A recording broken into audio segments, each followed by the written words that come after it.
नमस्कार, बहुत स्वागत है आपका। आपके साथ मैं हूं मृदुल शर्मा। आप देख रहे हैं आपकी आवाज। आपकी आवाज के इस हिस्से में बात छत्तीसगढ़ बीजेपी की। क्या छत्तीसगढ़ बीजेपी में सब कुछ ठीक है? हम ऐसा इसलिए पूछ रहे हैं क्योंकि मरवाही चुनाव में बीजेपी के प्रत्याशी के ऐलान के बाद एक नेता की चिट्ठी ने इस बात को हवा दे दी है कि बीजेपी में सब ठीक नहीं है। और वो नेता है दिलीप सिंह जूदेव के बेटे युद्धवीर सिंह जूदेव। अब इस चिट्ठी के क्या मायने हैं समझने की कोशिश करेंगे। उससे पहले आप ये खास रिपोर्ट देखिए।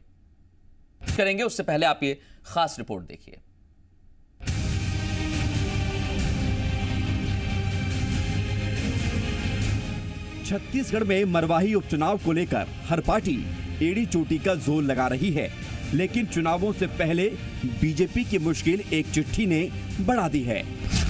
ये चिट्ठी लिखी है कद्दावर नेता दिलीप सिंह जूदेव के बेटे युद्धवीर सिंह जूदेव ने। इस पत्र में बीजेपी से विधायक रहे जूदेव ने उपचुनाव लड़ने की सलाह प्रदेश अध्यक्ष विष्णुदेव साय को दे दी है और लिखा है कि ताकत दिखाने का ये सबसे सही समय है, लेकिन बीजेपी पहले ही यहां से डॉक्टर गंभीर सिंह को उम्मीदवार घोषित कर चुकी है। इसलिए इस चिट्ठी पर सवाल खड़े हो रहे हैं। कांग्रेस ने इसे बीजेपी का अंदरूनी मामला बताते हुए अंतर्कलह की तरफ इशारा कर दिया है।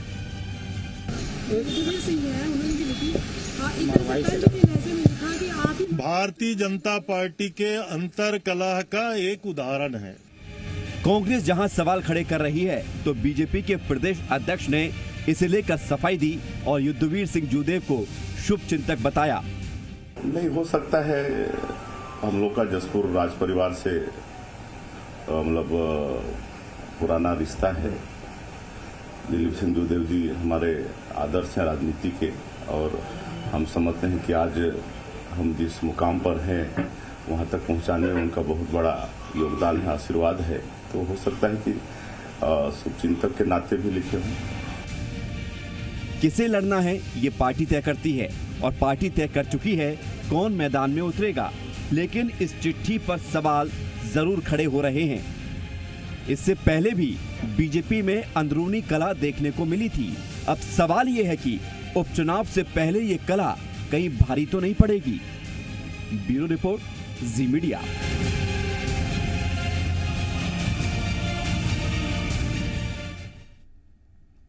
खास मेहमान हमारे साथ जुड़ चुके हैं, सीधे रुख करेंगे। अनुराग सिंहदेव हमारे साथ जुड़े हुए नेता हैं। बीजेपी के डॉक्टर विवेक वाजपेयी जुड़ गए हैं, कांग्रेस का पक्ष रखने के लिए मौजूद हैं। और देवेश तिवारी मेरे सहयोगी और हमारे ब्यूरो चीफ भी हमारे साथ जुड़ चुके हैं। आप तीनों का बहुत स्वागत है आपकी आवाज में। और सबसे पहले मैं अनुराग सिंहदेव आपके पास आ रहा हूं। प्रत्याशी घोषित हो चुका है, उसे टिकट देने की पूरी तैयारी पहले ही पार्टी कर चुकी थी, आला कमान ने मोहर लगा दी। उसके बाद इस चिट्ठी का मतलब क्या है?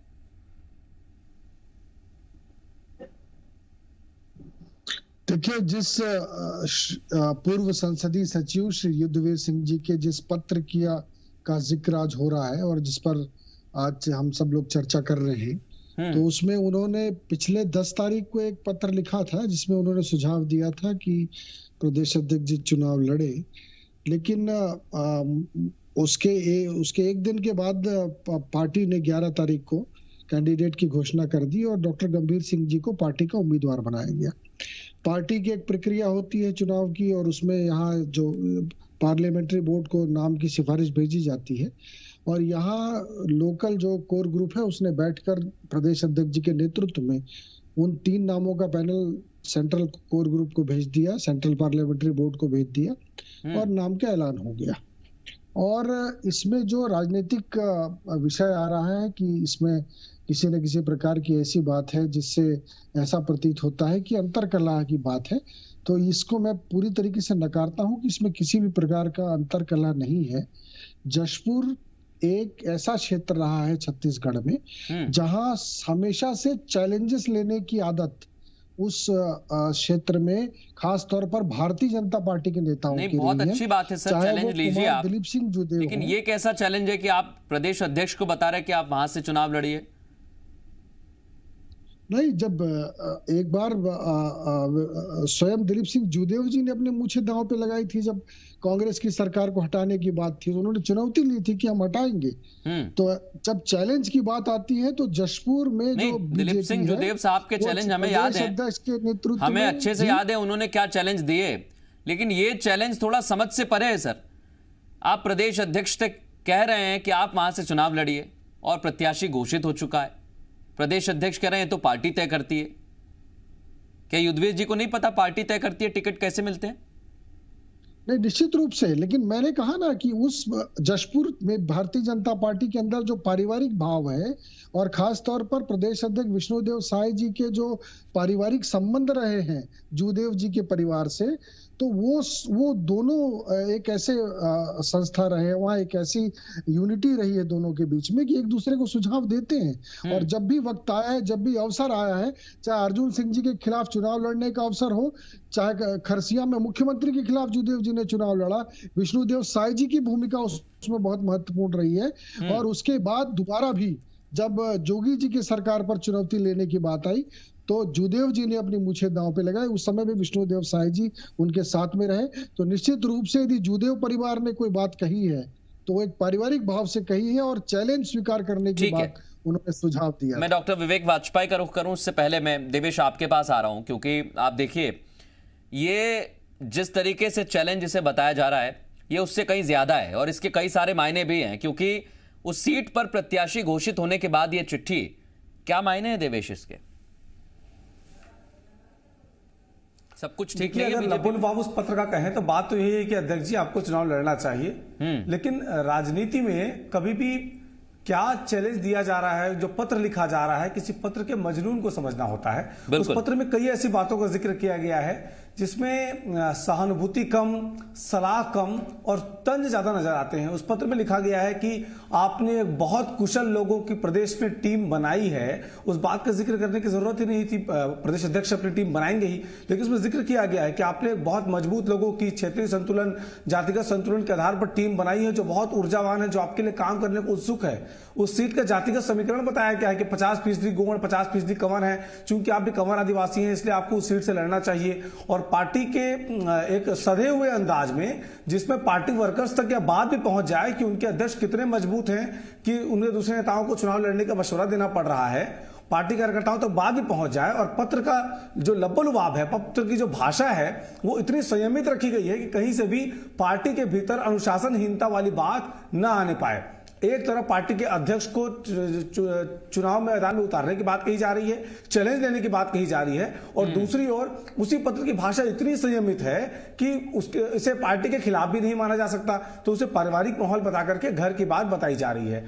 दरअसल जब से बीजेपी की नई कार्यकारिणी आई है, बीजेपी के भीतर खाने में बीजेपी के तमाम बड़े नेता उस बात को लेकर के अपनी नाराजगी खुलकर जाहिर नहीं कर पा रहे हैं, जबकि भीतर खाने में पार्टी के इस बात की चर्चा है कि इससे बेहतर भी सूची आ सकती थी, इससे बेहतर भी लोगों को अवसर दिया जा सकता था। तो वही जो नाराजगी लोगों के भीतर है वो अलग अलग माध्यमों से, चाहे वो एक खूबसूरत पत्र के माध्यम से हो, बाहर आ रही है। बिल्कुल। एक बात और है, क्योंकि इस चिट्ठी में बहुत सारी चीजें जो देवेश आपने बताई हैं वो कई चीजों की तरफ इशारा तो कर ही रही हैं, लेकिन एक छोटा सवाल मेरा और है, क्योंकि आपको याद होगा थोड़े दिन पहले ही जब टीम बनकर तैयार हुई तो किस तरह की गहमा गहमी हुई थी।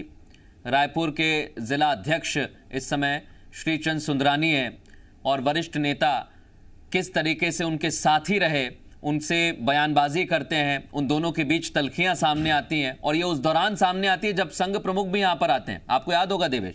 तो ये बताता है कि सब कुछ ठीक नहीं चल रहा है।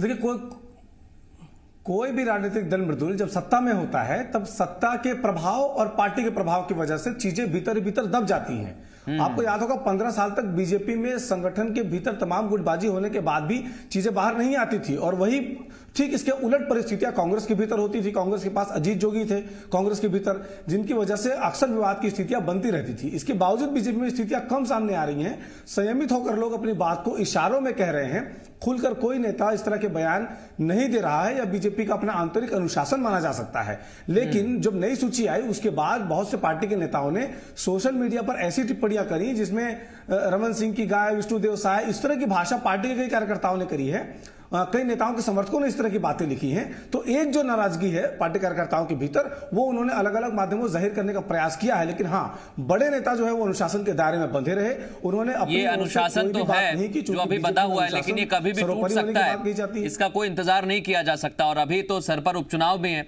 ये भी बहुत अहम है, क्योंकि वैसे ही विधानसभा चुनावों के बाद बीजेपी को तलाश है कि एक रफ्तार मिले उसके संगठन को। मैं अनुराग जी के पास आऊं, हमारे साथ विवेक जी मौजूद हैं। और विवेक जी, सबसे अहम बात तो ये कि कांग्रेस कह रही है कि ये तो बीजेपी के अंतर कलह है, लेकिन वो तो सर इनकार कर रहे हैं। वो तो कह रहे हैं हम तो सुझाव देते रहते हैं एक दूसरे को।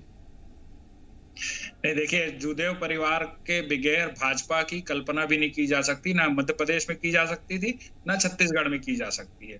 और जिस प्रकार अभी युद्धवीर जी ने कहा है, जो भी चिट्ठी लिखी है और जो भी मीडिया में वायरल हुई है, अगर ऐसी कोई चिट्ठी, अगर कोई असंतोष का भाव नहीं होता तो शायद वो इंटरनल चिट्ठी होती जो किसी के पास आती भी नहीं, किसी को पता भी नहीं चलता।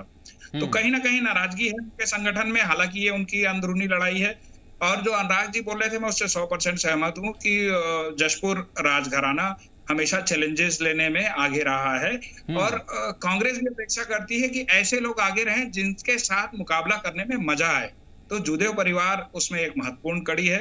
हम लोग भी चाहते हैं कि वैसे ही लोग आगे रहें ताकि उनसे मुकाबला करने में मजा आए। और कोई गाय बोल रहा है, कोई कुछ बोल रहा है अपने प्रदेश अध्यक्ष को, तो ये अच्छी बात नहीं है। कहीं ना कहीं संगठन में कुछ कमी है जो खुल के सामने आ रही है। ये तंज आपने भी कसा है कि संगठन में कहीं ना कहीं कमी है। अनुराग जी, क्या वाकई ऐसा है? देखिए मृदुल जी, पहले तो मुझे लगता है कि कांग्रेस को इसमें इतनी दिलचस्पी लेने की कोई आवश्यकता नहीं है, क्योंकि कांग्रेस को पहले तो अपनी मरवाही सीट की वो चिंता करें जहां से लगातार वो अजीत जोगी के रूप में जो ओपोनेंट थे वहां पर लगातार वो पिछले बार जनता कांग्रेस वहां पर खड़ी हुई 50,000 वोटों से जीती और कांग्रेस की क्या हालत थी वो मुझे पता है। और अभी भी सरकार में रहते हुए भी वो किस स्थिति में है मरवाही में, वो खुद उसको समझ रहे होंगे।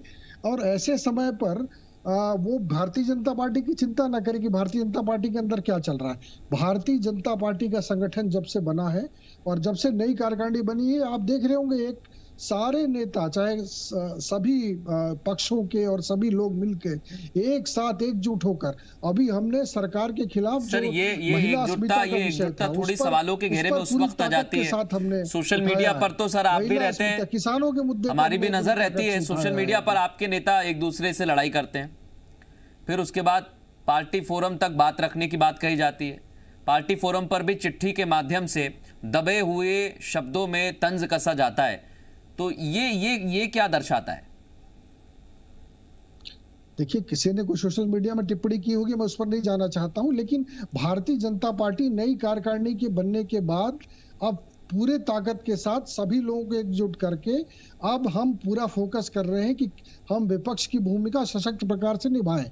और जिस तरीके से बलात्कार और किसानों के मुद्दे को बीजेपी ने अभी पिछले एक हफ्ते के अंदर उठाया, पूरे प्रदेश के अंदर एक वातावरण बना है, पूरे देश में एक मैसेज गया है कि छत्तीसगढ़ के अंदर कैसी अराजकता मची हुई है। और उसके खिलाफ जब हम करते हैं तो इस प्रकार की चिट्ठियों अनुराग जी, मैं देवेश का रुख करूं, एक छोटा सवाल आपसे और करना चाहता हूं। अनुराग जी, मैं देवेश का रुख करूं, एक छोटा सवाल और, क्योंकि उस चिट्ठी में यह लिखा गया कि ताकत दिखाने का सबसे सही समय यही है।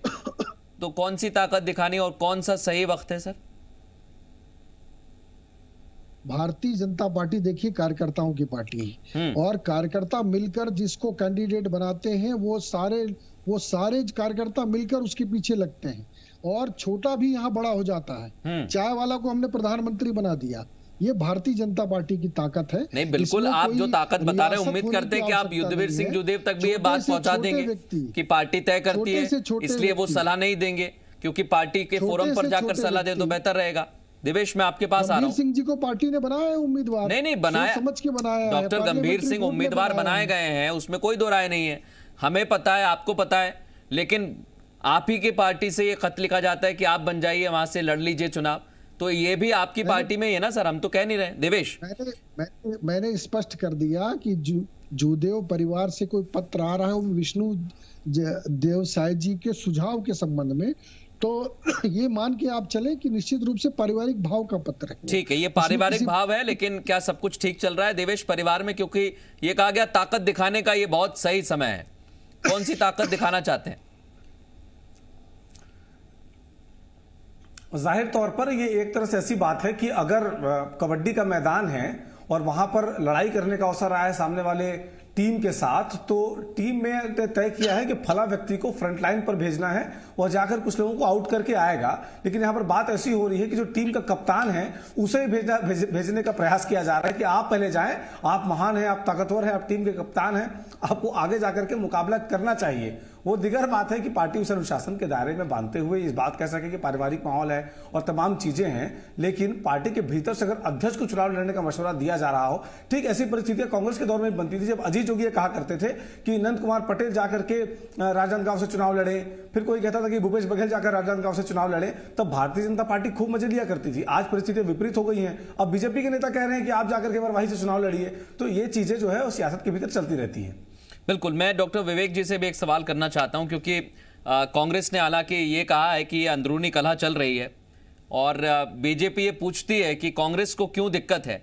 क्या उपचुनावों में आपको इसका फायदा मिलेगा डॉक्टर विवेक, क्योंकि वहां पर भी सब डॉक्टर ही उम्मीदवार हैं? जी, पहले मैं अनुराग जी की बात का जवाब देना चाहूंगा। कांग्रेस इसलिए चिंतित है कि एक मजबूत जनतंत्र के लिए मजबूत विपक्ष का होना जरूरी है।